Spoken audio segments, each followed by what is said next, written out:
procrastination and being able to just sit and do nothing is fun, but the research also says that the hurt of missing deadlines and the playtime's over kind of mentality is even more important. So usually even procrastinators will get their butt into action and start trying to work towards that goal. But it is super important to plan. Yeah. I think that's like the hidden gem in here, is to be realistic.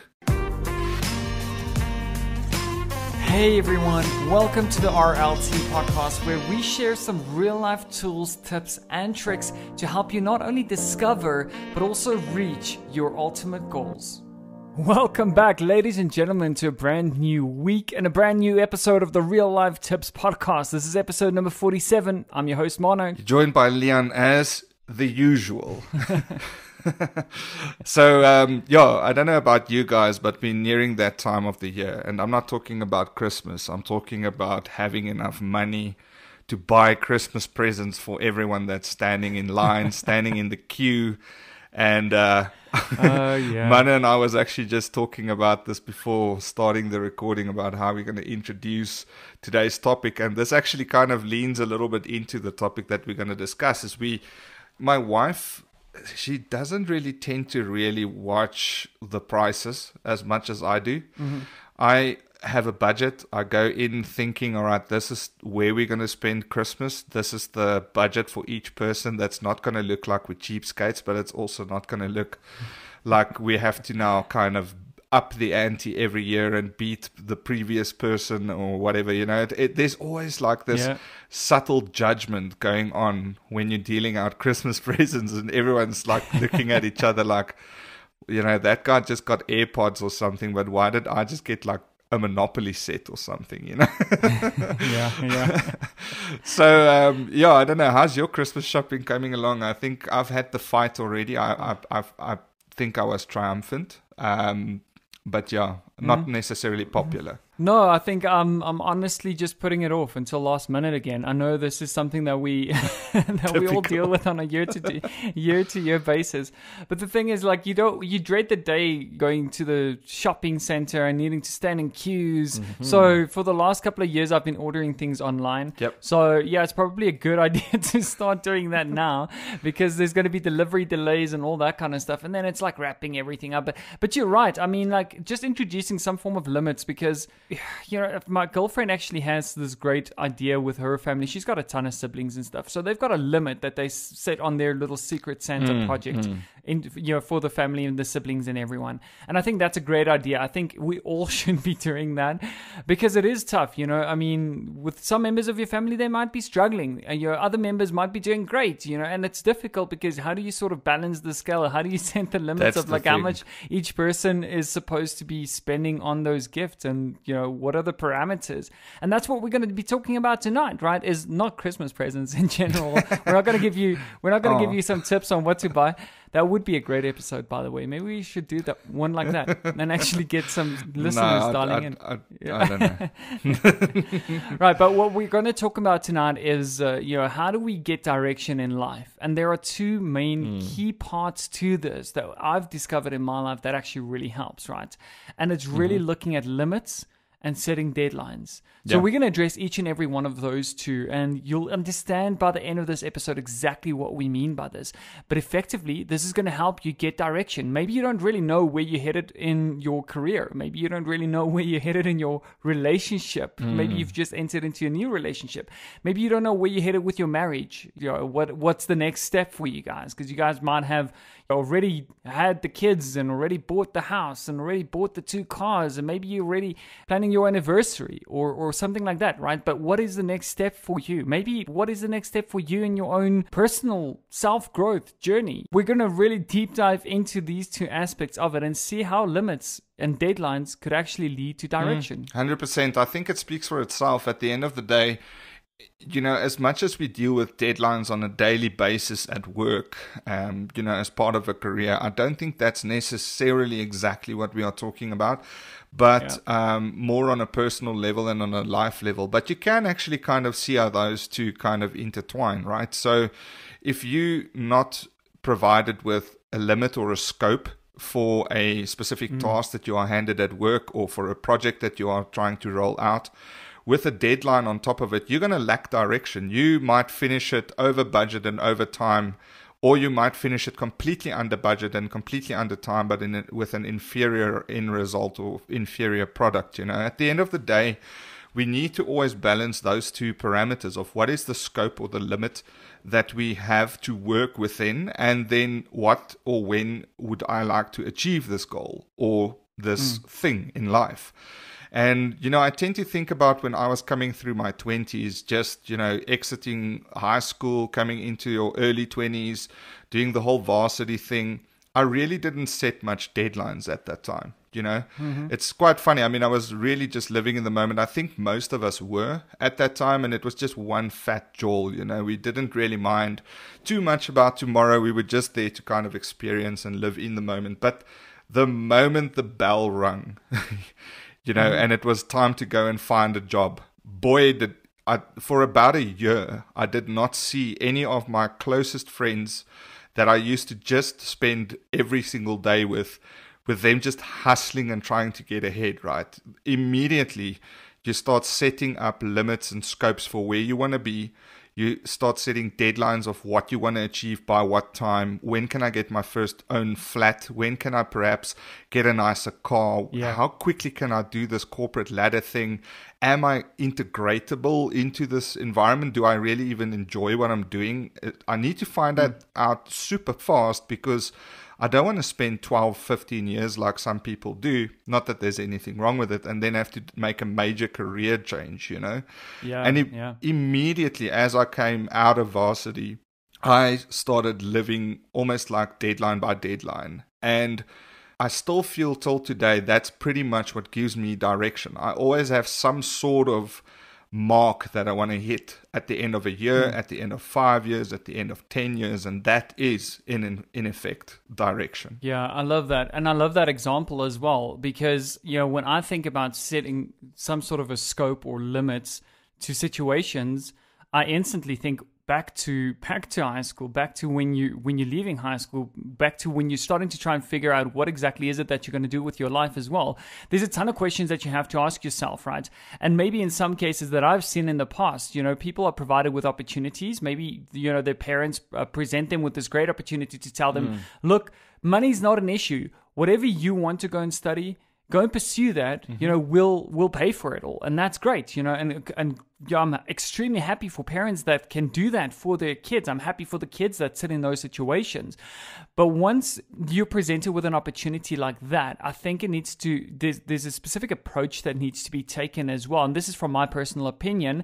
But just think about this for a second, right? If someone was presented with, an endless amount of money, and they are presented with an endless amount or uncapped opportunities in terms of what they can go and study, and time limits or deadlines to that don't exist, you're pretty much sitting in a situation of saying, right, I can do anything that I want to do. I can study anything I want to do. Do I want to become a pilot? Great, that sounds awesome. I can go and pursue that now. Maybe you get your pilot's license and all of a sudden you're like, well, you know what? My parents said there's endless amount of money, so I can pursue anything else. So maybe if I don't like this, I can just hop onto something else. So I don't really have to complete this. And that's really what creates the problem in our general lives as well, right? If we don't set limits, if we don't set the scope of what it is that we're trying to accomplish, then it's going to make it extremely difficult for us to maintain any sort of direction, right? Imagine going and studying and saying that, I want to become a teacher. You're doing that for 2 years, and it's a 4-year course that you need to complete. And all of a sudden, you're like, you know what? No, this isn't for me. But there's no limitations in terms of finances. There's no deadline set or anything, right? What are you going to do? You're going to change direction once again. You're going to say, okay, well, you know what? Actually, I did discover that there's something else that might be quite interesting. So maybe I should just go and work as a tattoo artist for a year or for 2 years, and then see if I like that. And you're going to bounce around from one thing to the next without any direction, without ever completing anything. Why? Because you don't really have any parameters that you're working within. Don't you find that's true as well? When you have too many options available to you, you don't really stick to one thing, right? That's the thing. So on the one side, you've got people that pick up on the whole deadline thing, the goal-oriented people. And then on the other side, you have people with a lot of freedom. And for us, looking in, that sometimes looks very, very romantic, I wish I could actually sometimes be one of those guys that seem to live very carelessly. I'm not saying that they are, and I'm not trying to generalize. I've never had that experience myself. I've always had to be behind a cracked whip or cracking the whip myself. It just looks divine. Like you can just kind of hover through life and things are just going to happen. But what inevitably will happen, and this is just matter of fact, unless you are very, very strong-willed and have the whole world to yourself at the same time, which is those two things don't necessarily go hand in hand. They tend to procrastinate a lot, right? That basically means that they just kind of hover in one place. They don't really have direction. They start losing ambition because the trade-off for the reward is too great, You have to really work your butt off to get somewhere. The reward of getting somewhere could be, in the first years, it's financial, right? Let's just be straight up with each other. Yeah. In the first years, it's going to be financial, trying to really get yourself to a financial status that you are satisfied with. And satisfied is obviously, relevant to every single person, what that would mean. I don't think anyone will ever be completely satisfied, but at least to a point that you feel content. And if you've already got that sorted before you even started or set out, why would you inconvenience yourself with working for a boss or, grafting and gritting it out to get something? And very frequently we find that people that just have everything on a plate, they tend to procrastinate. They tend to actually not really move anywhere. And again, I value that there might be some people on this radio, Eva, I kind of doubt. I doubt it that they might be listening to the podcast because this is very much the opposite of procrastination, to try, to listen to this kind of information. But they tend to kind of just be in the same place all the time. And I've actually had one or two friends that it's not just that they grew up rich. They grew up in an environment where everything was always done for them. Everything just fell in place. The systems and mechanisms and people and caretakers and everything was just sorted for them around them.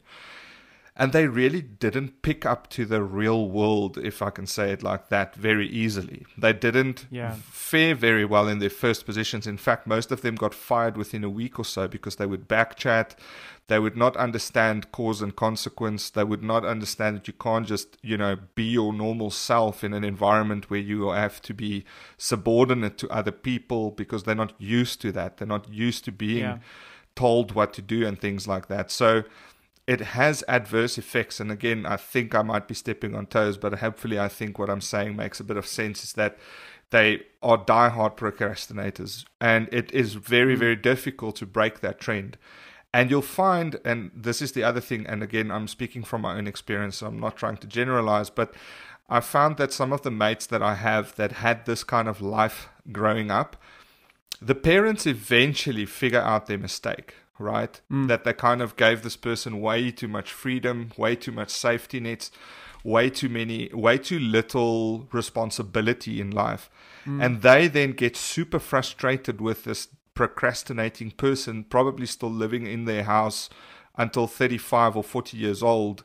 And they don't know what to do at that point. And they realize their mistake when it's way, way, way too late, because procrastination is something that should actually probably be addressed at a very early age, because otherwise it's completely and utterly habit forming, right? It's going to be something that sticks with you for years and years, and it's very, very, very hard to untrain that from your brain unless the parent literally goes and puts you on the street and says, listen, here's $100. Go find a place to sleep tonight, get a job, and come back when you show me your first paycheck, kind of thing. See, but I love the fact that you mentioned that, because what you're saying is the limits were there, but they never really existed in the mind of the child, right? Yes. Or the kid growing up. The limits were there from the parent side, but they never made it known to that kid. And I think that's quite interesting, because I remember back in the day when I was younger, when I was playing PlayStation 1 still, I played Grand Theft Auto, GTA, San Andreas. Did your parents I'm sure know? you remember that. And that was Alt my tab or parents Alt knew. F4 as But soon here's as the they thing, pass right? the screen. Exactly, right? But here's the funny thing, right? Is that there was this thing called Cheat Book Database that had like a bunch of cheat codes and all that kind of stuff, and you could unlock like max money and like unlock a helicopter or unlock a jet. So you were and all the that kind of cheater stuff. online. Exactly. But back then it wasn't online, man. It was offline. Yeah, exactly. Right. But you started the game with certain limitations in place. You had to work for your money. You had to go and obviously steal cars and like do all these things. But when you get your hands on these cheat codes, do you really think you're going to ever progress in that game? You're not going to do it, right? That's I'd see where you went with that. That's brilliant. Yes, you're quite right. You see where I'm going, right?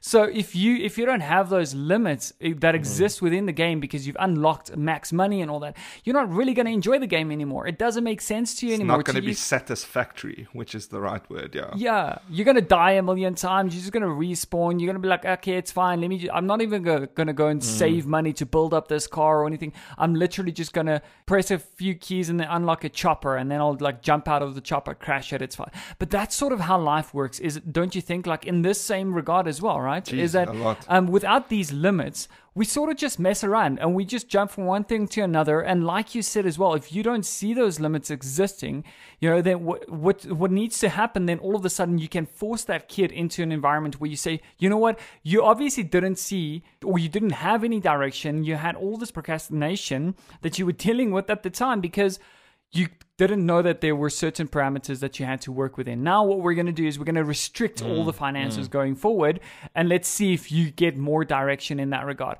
I feel the same thing goes for relationships as well. So there's a couple examples that we can actually pull in here because it's really, really so universal. When you listen to this and you think about limits plus deadlines equals direction, think about a relationship that you've just entered into. And I've been in a few relationships in the past where you get to that point where they call it define the relationship. And I'm sure a lot of you guys listening to this out there will relate to this, because what happens when you meet someone and you start talking and you become friendly and you're like, okay, I'm really actually interested in this person. They're interested in me. At what point do we have to define the relationship to say, listen, at the moment, we're just operating without parameters, without scope, without limits, right? We're really just friends. So you can talk to whoever you want to talk to. I can talk to whoever I want to talk to. And, we can each just go and do whatever we want to. But at one point, i.e. you asking that person out, or you defining that relationship saying you are now my girlfriend or I am now your boyfriend, right?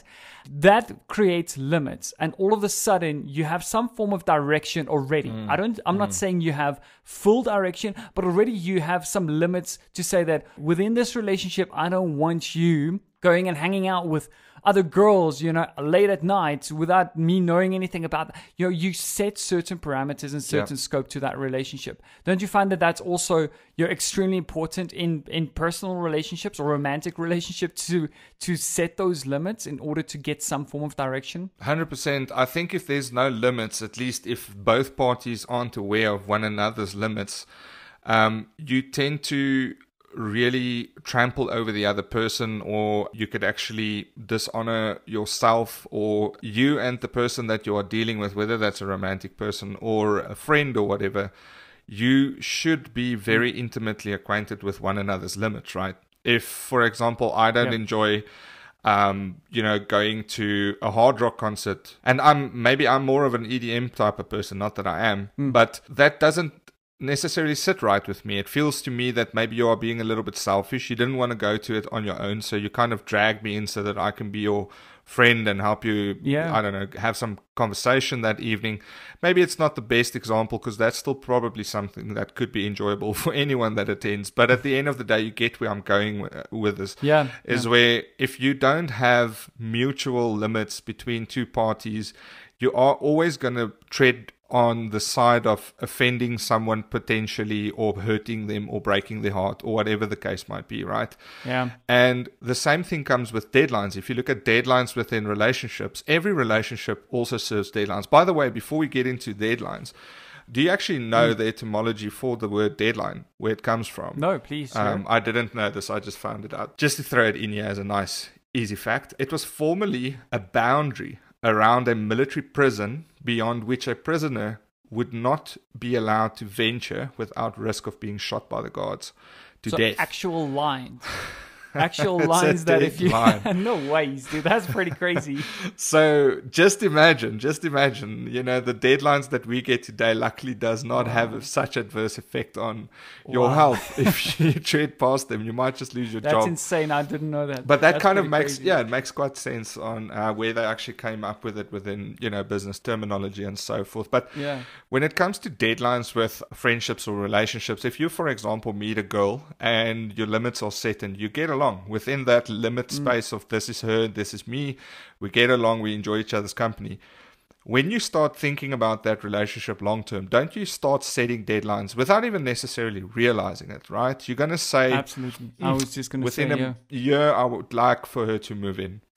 And then once she's moved in, within 3 years, I want to put a ring on that finger if things are still going great. And then maybe 2 years, we'll set a date for the wedding, or we'll actually get wed. And then another 3 years, we'll get a baby. You start actually going through like a relationship deadline. And parallel to that, you'll have your professional deadlines as well that needs to tie up with your relationship deadlines. She needs to, or you or he needs to respect the deadlines of the others. So if I want to get you married in 5 years, for example, it means that I would like to ideally be in a financial position within 5 years. And I'm going to need your support and your backing, because I might need to put in late nights. I might need to put in extra hours to get to that point. So it's very important for a relationship and two people being party to a relationship to understand one another's limits and deadlines and goals that they've got set for the relationship going forward. I love that, because what you're saying there is that, I can't necessarily reach any direction if you don't have those deadlines. And I know it's pretty crazy because, the first time I started looking at life or looking at romantic relationships, let's focus on that for now, specifically through this lens, I almost didn't like it at that stage, because it almost feels like you've got a blueprint to how that relationship is supposed to go, right? Conformist view of how it should be. Exactly, Yeah. right? Because now it feels like we need to reach these deadlines, but it's not really setting that. This is what society says. Boom. Yes, but at least it's saying that, if we do that, if we create some form of parameter around this relationship, where this is headed, inevitably it's literally going to drive us into some sort of direction, right? As opposed to just fading out into the bliss and then just not really knowing where this is headed at all, right? But you're absolutely right in saying that you can have your limits, but if you don't have your deadlines, it's not necessarily going to take you anywhere. And I think the same thing goes for any goal that you want to achieve in life as well. I can say that I want to be this big buff dude. How am I going to achieve that? Right? I have to work within the parameters and the limitations of how much time do I have available to myself, how much money and resources, financial resources do I have available to myself to create more time or less time during the day, or to buy supplements, or to buy, steroids, or whatever the case is, right?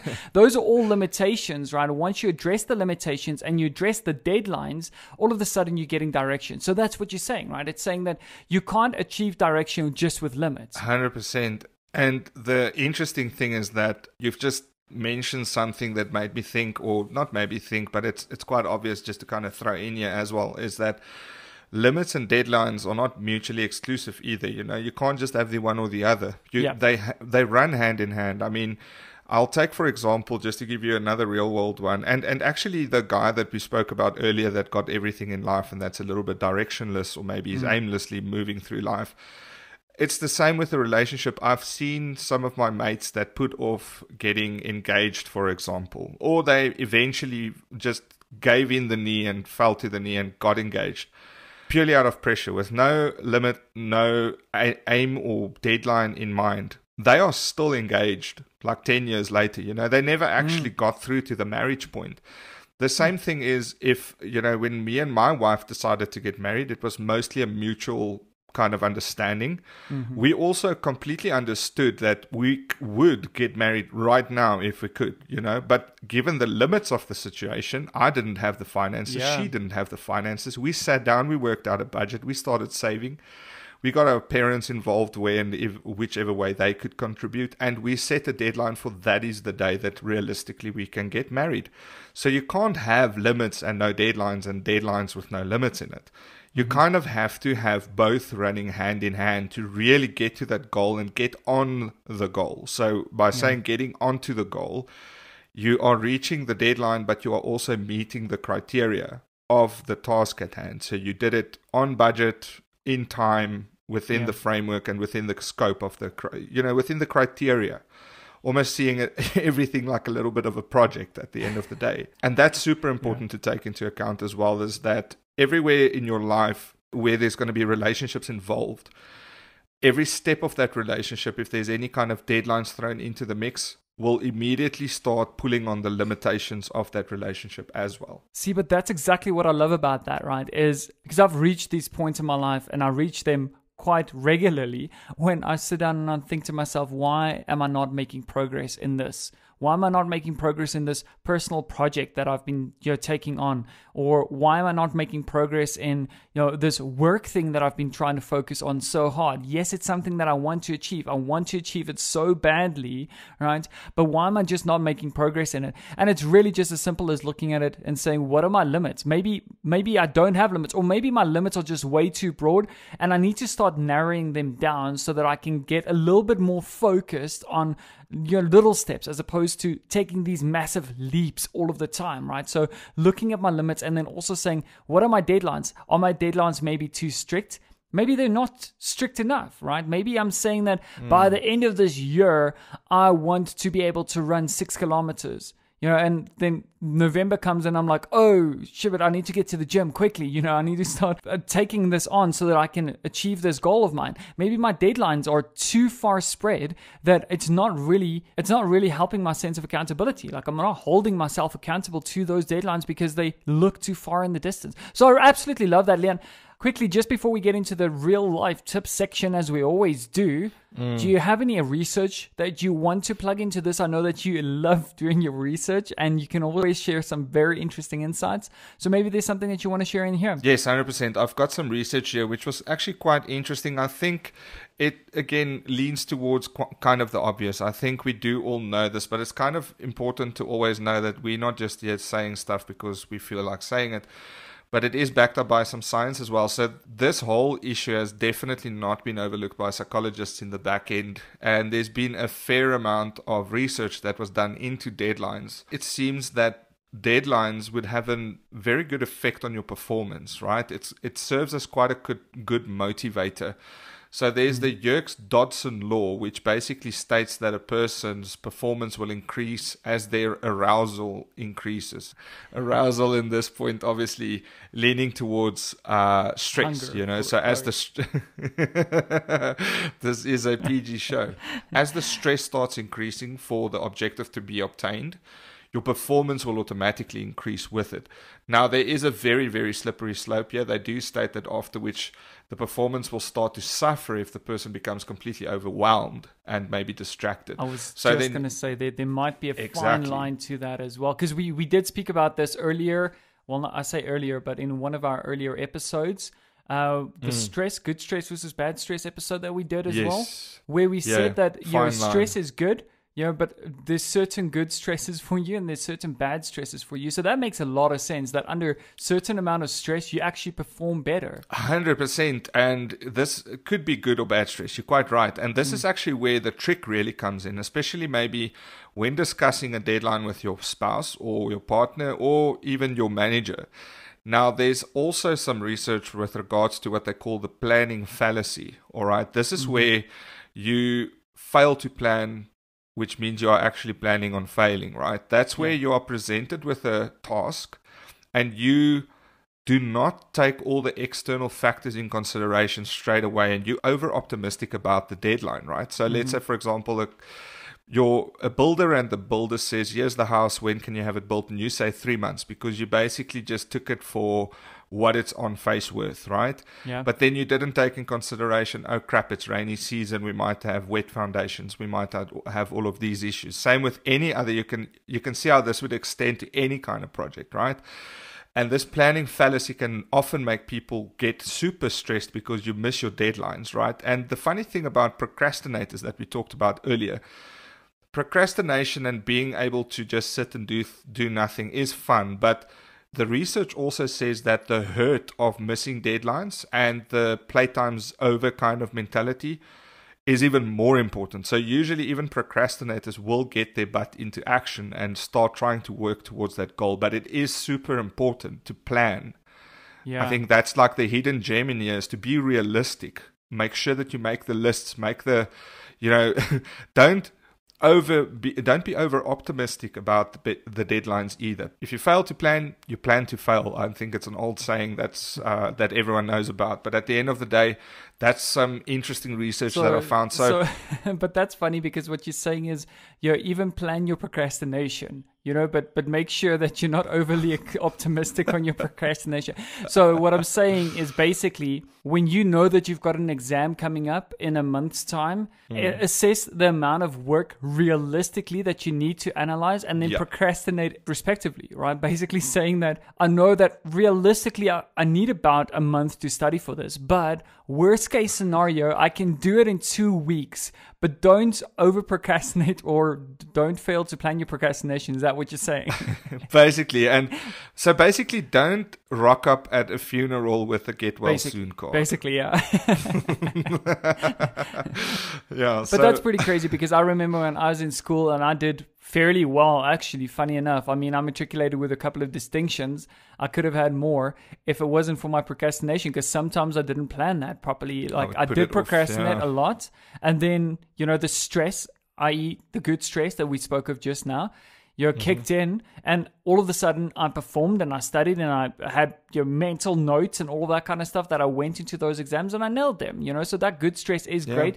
But what happens if you don't plan that accordingly? I love that. That's really, really cool research. I think it is time for us to head into the real life.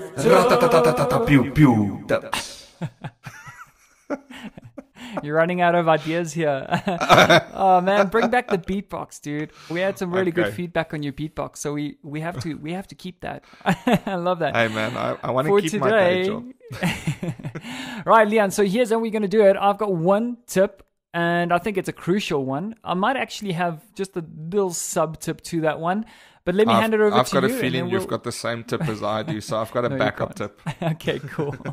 All right, let's kick it off with your tip, and then we'll hit it off with mine and wrap up the show. Yeah, man, I think I'll start this time around. So I only have one tip. I think we said we'll keep it to one tip for this session, and I'm actually going to speak more to the guys that are struggling to create deadlines and plan and stick within the limitations and so on, but more with regards to deadlines. So I found that I don't necessarily work well with remembering and holding a lot of information in my head, especially things that need to be done at specific times, right? I don't know if it's just me, but I really do struggle with that. So a very, very good crutch, and we live in this day and age where you really don't need to suffer with this problem anymore. There's an app for everything out there, and there's services for everything out there. So if you, for example, are suffering from setting up deadlines or setting up tasks or bulleted goal points or waypoints for you to follow in order to get to a specific deadline, just get an app. There are many apps out there, like we talk a lot about Trello and Forest. There's services like Fiverr and TaskRabbit that can help take some tasks off of your hands, that can actually help you focus more on your tasks. But at the end of the day, put systems in place where your brain fails you, right? So you don't need to have a Word document or an Excel spreadsheet these days anymore. There's very nice interactive applications with notifications, pop-ups on screen, reminders, alarms.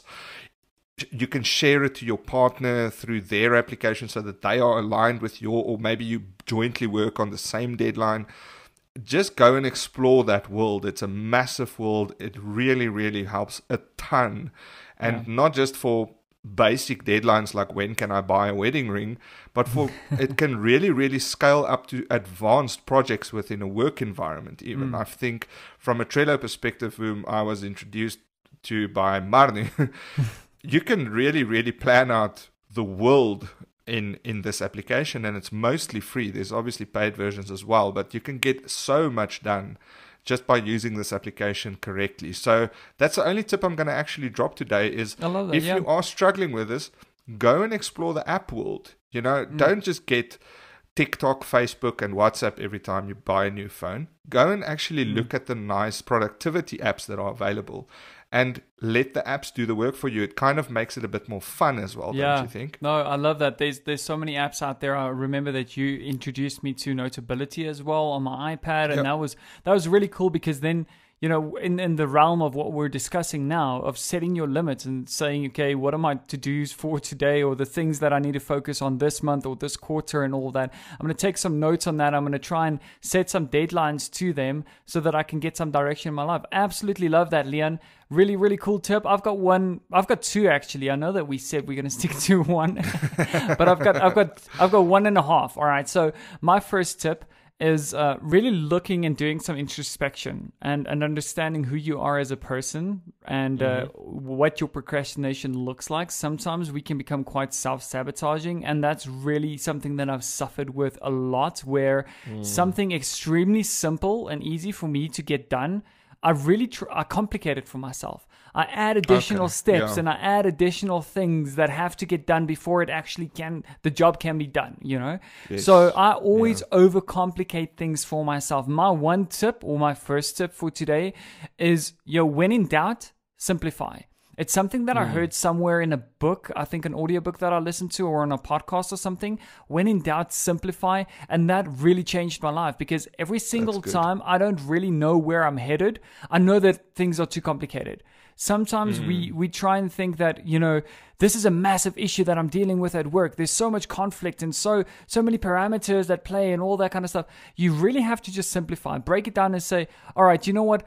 Point is, I'm going to have to speak to this person. Point is, they're going to have to respond back, and they probably won't be polite. But the point is that that's what's going to happen in order for us to get to a resolution, or at least the next step. So when in doubt, simplify. That is my first tip for today. I think it's extremely powerful that you really shouldn't overcomplicate things. And when things feel that they're already complicated, simplify. Break it down to its bare minimum and just stick to the basics. Tip number 2 is set SMART goals. This is really something that is so simple that I came across years ago, maybe too late even, because it's existed for such a long time. But if you've never heard about SMART goals, or maybe you have, maybe this is a good time to really reintroduce that into your life, into your projects and all that, not into your relationships, right? So I don't think, but maybe for work projects and all of that, right? For yearly goals, New Year's is coming back up again. So we're going to have to set some New Year's resolutions and all those kind of things again. Do that according to the SMART goals approach, right? Where the S, get specific. So get really specific with your New Year's resolutions. Get really specific with what it is that you want to accomplish. All right. The M, make sure that it's measurable. If you want to achieve a specific body build, do your measurements, do your check your weight on an ongoing basis. Work on specific metrics so that you can actually track that on an ongoing basis. The A in SMART is for make sure that it's achievable or attainable. Don't just go and say, I want to look like The Rock by December because I want to look really cool on my Instagram posts in the new year, right? Not that, right? Be realistic about it and make sure that it's achievable. The R is really touching on be realistic. Is it realistic for you to look at that, and given the time, given the limits, given the deadlines that you set for yourself, are they really realistic? And then that touches on the T in SMART, which is time. Set some deadlines, set some really realistic deadlines for when you will be able to achieve this. So really go and have a look at SMART goals again. Maybe you've heard of this. Maybe you're not too familiar with it. Maybe you're really familiar with it, but maybe you've forgotten about it. But I will link something for you guys in the show notes so that you can review it, so you don't have to listen to the entire episode. But go and have a look at SMART, SMART goal setting. That's really, really cool. So those are my 2 tips, Leon. Absolutely enjoyed this episode. Beautiful. So ladies and gentlemen, there you have it. Limits plus deadlines equals direction. How can we get more direction in our lives, and simple steps for you to actually reach your destination? Leon, it's been an absolute pleasure. No, it's been wonderful, man. I think this topic again is probably going to help a lot of people. I actually enjoyed revisiting this because these are one of those things that you tend to kind of put at the back of your head a little bit, and you kind of forget about it for maybe even a year at a time, and you realize, oh wow. like I'm missing the mark in so many areas, and maybe it's because I haven't really reassessed where I am. So very, very awesome episode. Go and star this episode or share it with your friends if you see there's someone that's maybe lacking direction, or maybe they are struggling a little bit to find direction in life. So yes, man, I think this will definitely help quite a few people out there. I really think so, yeah, because it's not just thinking about deadlines anymore. Because having one is not good enough. Having just deadlines and not working within scope isn't just not going to help you. Imagine I come up to you and I tell you, Leon, create a presentation for me by the end of today. You're going to ask me, what presentation? No, anything. Okay, how long should it be? I don't know. It's up to you, however long you want it to be. All of a sudden, you start feeling overwhelmed by that situation because you don't know what limitations, what scope you're working within. There's no parameters, right? So it's unrealistic to think that you're going to head into any sort of direction and reach that deadline. And the same thing goes. If you have the parameters but you have no deadlines, you're just going to keep on. It's like a creative process, right? Working without deadlines, you'll just end up tweaking and tweaking and tweaking because you have no final destination that you want to achieve, or you don't have a deadline set. So every time you're going to relook at your project and you're going to be like, maybe if I just change a word here and there, and maybe if I just change... So scope creep, limit creep. It's just never ever going to reach any direction. 100%. Absolutely love that, ladies and gentlemen. Excited to see you guys in the next episode. As Leon mentioned, if you enjoyed this episode, share it with your friends, and remember to rate and review us. That's really going to do wonders for our show. I look forward to seeing you guys in the next episode. This is me signing off, Mono. You were joined by Leon as usual. Stay safe out there. We'll chat to you next week. Cheers. Bye.